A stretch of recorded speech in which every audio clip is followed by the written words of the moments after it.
आज तक रेडियो सुनता है सारा जहां।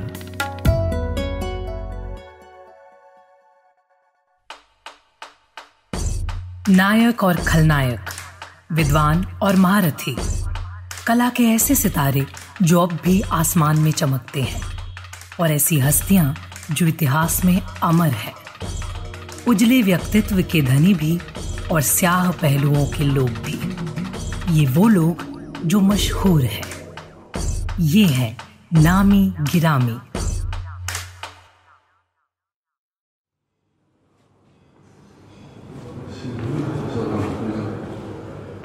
बंबई का ताज होटल। उस दिन वहां वकीलों की एक कॉन्फ्रेंस होने वाली थी।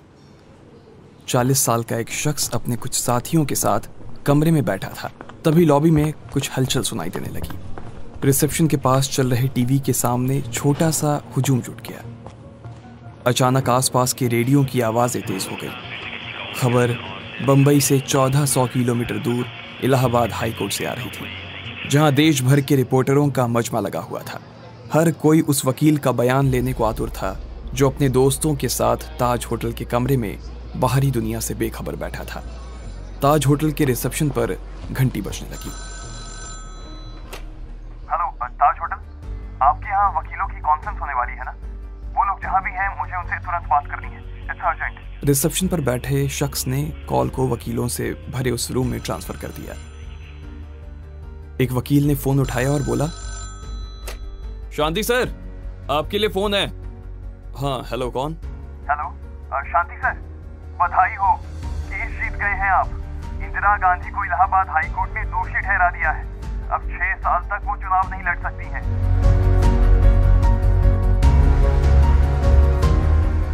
नमस्कार, मेरा नाम सूरज कुमार है और आज नामी गिरामी में कहानी देश के मशहूर वकील और पूर्व कानून मंत्री शांति भूषण की।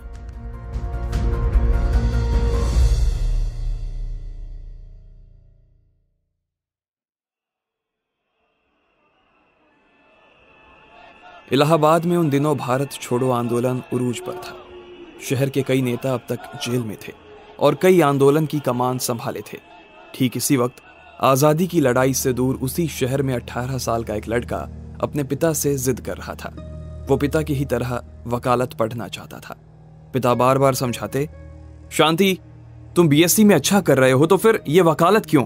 अगर मैं वकील हूं इसका मतलब ये तो नहीं कि तुम भी वकालत करो।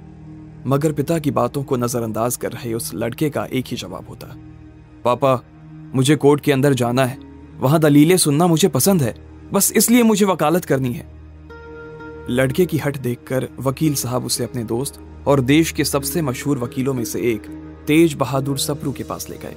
सोचा कि सप्रू समझाएंगे तो शायद लड़का जिद छोड़ दे। तेज बहादुर सप्रू को सारा माजरा बताया गया। बहुत सोच विचारने के बाद सप्रू साहब ने लड़के को बुलाया और पूछा, शांति, तुम्हारा मन क्या सच में वकालत करने का है? शांति का जवाब हाँ था। इतना सुनते ही सप्रू साहब अपनी जगह से खड़े हुए, पिता की तरफ देखा और बोले, तो बस तय हो गया। अगर शांति का मन वकालत करने का है तो ये वकालत ही करेगा, बीएससी नहीं। कल से ही तुम मेरे अंडर अपनी ट्रेनिंग शुरू करोगे शांति। इस घटना के कई दशकों बाद देश ने शांति नाम के इस लड़के को वकील शांति भूषण के नाम से जाना, जिसने अपने करियर के शीर्ष समय में प्रधानमंत्री तक का सिंहासन हिला दिया था। वरिष्ठ पत्रकार के विक्रम राव बताते हैं, स्वर्गीय शांति भूषण यूं तो बहुत बड़े वकील रहे, हाई कोर्ट में अच्छे एडवोकेट थे, लेकिन जो उनकी जीवन की घटना है जिसने उनको राष्ट्रव्यापी और ऐतिहासिक बना दिया है, वो है स्वर्गीय राजनारायण जी की चुनाव याचिका, जिसकी वो पैरवी कर रहे थे इलाहाबाद हाई कोर्ट में कई जजों के सामने, और अंत में जस्टिस जगमोहन लाल सिन्हा जिन्होंने निर्णय दिया। इलाहाबाद हाई कोर्ट में प्रैक्टिस कर रहे शांति भूषण शुरुआती दिनों से ही सहयोगियों के बीच काफी लोकप्रिय थे। इसका कारण था उनकी वाक्पटुता। उन्हीं दिनों का एक किस्सा शांति भूषण ने अपनी आत्मकथा में बताया है। इलाहाबाद हाई कोर्ट ने तय किया था कि जजों और वकीलों के बीच हर साल एक मैच कराया जाएगा।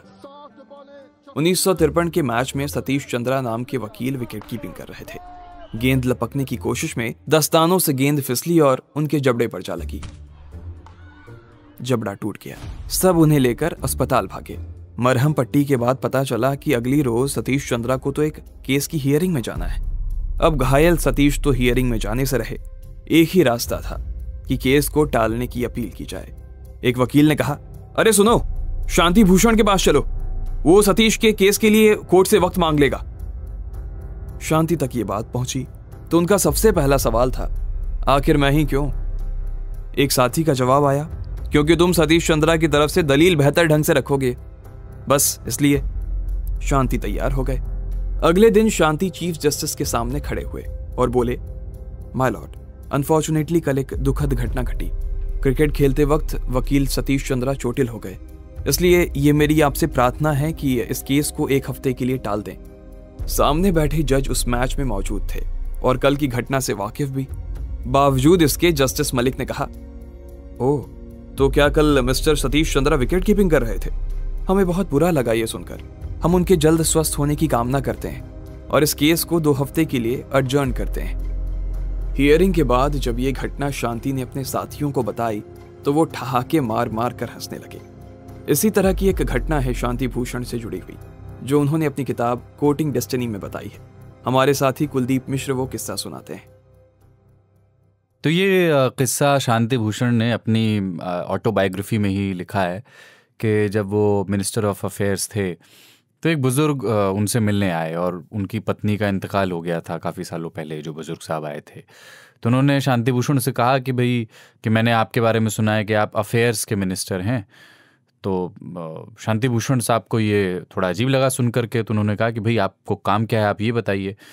तो वो बुज़ुर्ग साहब ने बड़ा गुस्से में शांति भूषण को उन्होंने घूरा और बोले कि अगर आप मिनिस्टर ऑफ अफेयर्स हैं और ये पद संभाल रहे हैं तो मेरे अफेयर्स की जिम्मेदारी कौन लेगा? मैं कई सालों से अकेला हूँ और मेरा अफेयर भी नहीं हो रहा है। तो शांति भूषण ने जब ये सुना तो वो हंस पड़े भाई, और तब उन्होंने उनकी शंका दूर की कि वो वैसे मिनिस्टर ऑफ अफेयर्स नहीं है जैसा वो सोच रहे हैं। इसके बाद भी वो बुज़ुर्ग साहब जब वहाँ से गए तो शांति भूषण को कोसते हुए ही वहाँ से गए कि यार आपने मेरा काम नहीं करवाया। ये समय कांग्रेस के भीतर पनप रहे आंतरिक मतभेदों का था। इंदिरा को प्रधानमंत्री बनाने वाले कामराज खुद उनके खिलाफ हो गए थे। प्रधानमंत्री बनने की आकांक्षा पाले बैठे मोरारजी देसाई इस मौके का फायदा उठाना चाहते थे। उन्होंने इंदिरा के खिलाफ बिगुल फूंक दिया। पार्टी के कई बड़े नेता इंदिरा को सर्वे सर्वा मानने से इनकार करने लगे। इस विरोध ने पार्टी में टूट का रूप ले लिया।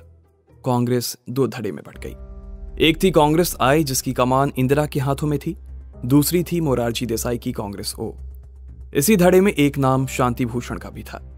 इंदिरा ने राष्ट्रपति वीवी गिरी से लोकसभा भंग कर 1971 के शुरुआती महीने में चुनाव कराने का आग्रह किया। ऐसा ही हुआ। 1971 का मार्च लोकसभा चुनाव के लिए चुना गया। इंदिरा गांधी ने रायबरेली से पर्चा भरा। कांग्रेस ओ किसी भी सूरत में इंदिरा को जीतते हुए नहीं देखना चाहती थी। पार्टी ने तय किया कि इंदिरा के खिलाफ मैदान में राजनारायण को उतारा जाए, एक नेता जिसने आजादी की लड़ाई को करीब से देखा था। राजनारायण को भी यकीन था कि इंदिरा तो उनके सामने टिकने वाली नहीं, मगर जब नतीजे आए तो सब हैरान। राजनारायण इंदिरा से 1 लाख से भी ज्यादा वोटों के अंतर से हार गए थे। उन्होंने खुले तौर पर इस हार से असहमति जताई और इंदिरा को जताया कि जिस दिन न्याय हुआ उन्हें कुर्सी छोड़नी होगी। वो तुरंत शांति भूषण के पास गए। घंटों चर्चा के बाद यह तय हुआ कि इंदिरा गांधी के खिलाफ राजनारायण इलाहाबाद हाईकोर्ट का रुख करेंगे। याचिका दायर की गई कि इंदिरा ने चुनाव में नौकरशाहों की मदद ली है। कलेक्टर समेत कई सरकारी कर्मचारियों ने इंदिरा के पक्ष में काम किया। याचिका स्वीकार कर ली गई। इन्हीं दिनों बाजार में एक कॉन्स्पिरेसी भी फैल रही थी। कहा जाने लगा कि इंदिरा गांधी ने रूस से केमिकल बैलेट पेपर मंगवाए हैं, जिसमें उनके चुनाव चिन्ह पर पहले से वोट का निशान छपा है। किसी और का चुनाव चिन्ह के सामने वोट का ठप्पा यदि लगाओ तो भी वो थोड़ी देर बाद मिट जाता है। इन्हीं सब हवाबाजी के बीच कोर्ट की सुनवाई शुरू हुई। इंदिरा का मुकदमा एससी खड़े लड़ रहे थे। उन्होंने इंदिरा का बचाव करते हुए सारे आरोपों को फर्जी बता दिया, लेकिन तभी शांति भूषण ने कोर्ट के सामने ब्लू बुक का मुद्दा छेड़ दिया, एक ऐसी किताब जिसमें पीएम की सुरक्षा से जुड़ी गाइडलाइंस रहती हैं। शांति ने कहा कि इंदिरा ने ब्लू बुक के नियमों का उल्लंघन किया है और मैं ये साबित कर सकता हूं। मेरी सरकार से अपील है कि ब्लू बुक के दस्तावेजों को कोर्ट के सामने पेश करें, मगर ऐसा करने से सरकार ने इनकार कर दिया। सरकार के इस रवैये ने शांति भूषण को एक और मौका दे दिया। उन्होंने कोर्ट से कहा, माय लॉर्ड, क्या इंदिरा गांधी खुद को अदालत से भी ऊपर समझती हैं? किसी केस में क्या करना है, यह फैसला सिर्फ चीफ जस्टिस ले सकते हैं, ना कि सरकार। शांति भूषण की यह दलील काम कर गई। कोर्ट ने सरकार को नोटिस जारी कर हूबहू वही बात कही जो शांति ने कही थी। ब्लू बुक इंदिरा के लिए काल साबित होने वाली थी, जिसकी खबर खुद इंदिरा तक को नहीं थी। हमारे साथी जमशेद कमर सिद्दीकी बताते हैं। शांति भूषण के कहने पर जब सरकार ने ब्लू बुक पेश की तो मालूम चला कि उसमें इंदिरा गांधी ने बदलाव किए थे। नेहरू के वक्त उसमें यह प्रावधान था कि डीएम प्रधानमंत्री की हर विजिट की तैयारी का जिम्मा लेगा, लेकिन सिर्फ चुनाव में वो प्रधानमंत्री की किसी भी विजिट का जिम्मा नहीं लेगा और ना ही उनके लिए काम करेगा। मगर ये नियम इंदिरा के वक्त उस रूल बुक में था ही नहीं। इंदिरा के वकील एससी खरे ने इंदिरा गांधी को कोर्ट में विटनेस के तौर पर पेश करने की इजाजत मांगी। शांति को लगा कि एससी खरे ऐसा कोर्ट पर दबाव बनाने के लिए कर रहे हैं, लेकिन उनके पास भी एक ही रास्ता था कि वो इंदिरा गांधी को क्रॉस एग्जामिन करें। 18, 19 और 20 मार्च को इंदिरा गांधी को कोर्ट में पेश होने का आदेश दिया गया। क्रॉस एग्जामिन के वक्त जब शांति भूषण ने इंदिरा से पूछा कि ये जो चेंजेस दिख रहे हैं ब्लू बुक में, वो क्या आपके आदेश पर हुए हैं, तो इंदिरा गांधी को लगा कि अगर उन्होंने ना कहा तो केस उनके खिलाफ हो जाएगा। इसलिए उन्होंने हाँ कह दिया और उनके इस हाँ ने शांति भूषण की दलील को साबित कर दिया कि इंदिरा गांधी ने चुनाव जीतने के लिए सरकारी नौकरशाही की मदद ली थी। लेकिन ये तो बस शुरुआत थी, क्योंकि शांति भूषण का अगला दाव इंदिरा के लिए और भारी साबित होने वाला था। शांति इंदिरा गांधी के सामने गए और सवाल किया, प्रधानमंत्री जी, क्या आप कोर्ट को बताएंगे कि आपने रायबरेली से अपना पर्चा कब भरा था? इंदिरा का जवाब था, फरवरी 1971 तक मैं श्योर नहीं थी कि मैं रायबरेली से लड़ूंगी या नहीं, तो मिड फरवरी के बाद ही मैंने वहां के लिए पर्चा भरा था। शांति भूषण ने कोर्ट से तारीख नोट करने के लिए कहा और अगले दिन की सुनवाई का इंतजार करने लगे। अगले दिन शांति ने कोर्ट के सामने एक सरकारी दस्तावेज पेश किया और इंदिरा को दिखाते हुए बोले, मैडम प्राइम मिनिस्टर, क्या ये दस्तखत आपके हैं? जी, इंदिरा ने जवाब दिया। तो फिर आपने इसे पढ़ा भी होगा? इंदिरा ने वापस से हाँ में जवाब दिया। तो इस दस्तावेज की ये लाइन पढ़ें। इतना कहते ही शांति भूषण ने फाइल इंदिरा को थमा दी। इंदिरा ने वो लाइन पढ़नी शुरू की और एक जगह आकर अटक गई, जहां लिखा था, पार्टिस ने 29 जनवरी 1971 को ही तय कर लिया था कि इंदिरा रायबरेली से चुनाव लड़ेंगी, जिस पर उन्होंने दस्तखत भी कर रखा था। इंदिरा के इतना कहते ही शांति ने तुरंत कहा, मैडम प्राइम मिनिस्टर, क्या आप कोर्ट को बताएंगे कि आपने जो तारीख कल कोर्ट में कही थी वो तारीख सही थी या फिर जो इस दस्तावेज में दर्ज है वो तारीख सही है? अब इंदिरा हड़बड़ा गई। शांति भूषण ने कहा, my Lord, madam prime minister ने कोर्ट के सामने झूठ बोला है। इसी तरह इनकी कही गई कई बातें झूठ होंगी। इंदिरा ने कुछ नहीं कहा। 12 जून 1975 को फैसला आया। इंदिरा केस हार चुकी थी। कोर्ट ने उन्हें प्रधानमंत्री पद पर बने रहने को तो कहा, लेकिन 6 साल तक चुनाव लड़ने पर प्रतिबंध लगा दिया। इंदिरा अपनी शक्तियों को छिन जाना बर्दाश्त न कर सकी और इस फैसले के 12 दिन बाद इमरजेंसी का ऐलान हो गया। करीब 2 साल बाद इमरजेंसी हटी, चुनाव हुए, जनता पार्टी की सरकार बनी, जिसके कानून मंत्री थे शांति भूषण। बाद में जब मोरारजी भाई की सरकार बनी तो शांति भूषण उसमें कानून मंत्री बन के उनकी पहली जिम्मेदारी थी कि जो इमरजेंसी में अब प्रजातांत्रिक जन विरोधी कानून बने हैं उनको खत्म करके उन्हें पुनः पुरानी स्थिति लाई जाए। जैसे संविधान का संशोधन इमरजेंसी में करके इंदिरा गांधी ने सारी शक्तियां निहित कर दी थी प्रधानमंत्री पद में। उस संविधान संशोधन को निरस्त करके पुराने 42 प्रस्ताव को वापस लाकर यथास्थिति स्थापित करने में इनकी बहुत बड़ी भूमिका रही। भारतीय जनता पार्टी से तालमेल उनका बैठ नहीं पाया। ये थे तो पुराने कांग्रेसी, उत्तर प्रदेश के मुख्यमंत्री चंद्रभान गुप्ता के वो नजदीक रहे ये, और सीबी गुप्ता जी तो ठेठ कांग्रेसी थे, भले ही इंदिरा गांधी के विरोधी थे। तो उसके कारण अब चूंकि सीबी गुप्ता जनता पार्टी बने रहे तो ये भी जनता पार्टी बने रहे। ये 6 साल बाद 1986 में शांति भूषण ने बीजेपी का साथ छोड़ दिया। इसके बाद राजनीति से भी दूरी बना ली। हालांकि इसके बाद अलग अलग केसेस को लेकर वो हमेशा चर्चा में बने रहे। इनमें से ही एक केस था 1993 बंबई बम ब्लास्ट, जब 1994 में शांति ने 2 आरोपियों का केस अपने हाथ में लिया। इसके बाद अन्ना आंदोलन से उनके जुड़ाव ने उन्हें और उनके बेटे प्रशांत भूषण को चर्चा का केंद्र बनाया। आम आदमी पार्टी से भी वो जुड़े रहे, लेकिन कुछ सालों बाद ही उनका केजरीवाल से मोह भंग हो गया। आज तक से बातचीत के दौरान उन्होंने इस पर भी अपनी बात रखी थी कि पिछली दफा चीफ मिनिस्टर बन गए तो उनको ये लगा कि भाई अब मेरा चीफ मिनिस्टर बनना, क्योंकि एक बात तो इन्होंने सारे देश में चुनाव को मना कर दिया, कहीं नहीं लड़ेंगे। अरे भाई, आप राजनीति ये करने आए हैं कि मूल्यों को स्थापित करने के लिए, तो आपको सारे देश में स्टेट के इलेक्शंस में हिस्सा लेना, लेकिन ही ओवर रूल्ड पर्सनली नहीं, कहीं हमने, सिर्फ दिल्ली। तो इस सबसे लगता है कि इनको ये हो गया कि भाई दिल्ली में मुख्यमंत्री मैं फिर से बनता हूँ किसी तरह। कांग्रेस से मिल के बाद में भी उन्होंने कोशिश की थी, जब प्रेसिडेंट्स रूल हो गया था, कि फिर कांग्रेस इनको सपोर्ट फिर से कर दे। शांति भूषण कहते थे कि उन्होंने कभी भी ये नहीं सोचा कि उन्हें सत्ता के शीर्ष पर बैठे सत्ताधीश से लड़ना है। उनका कहना था कि जो गलत है वो उसके खिलाफ है और जो सच है उसके साथ, क्योंकि लड़ाई हमेशा सत्ता में बैठे लोगों से नहीं, जो गलत है उसके खिलाफ लड़ी जाती है।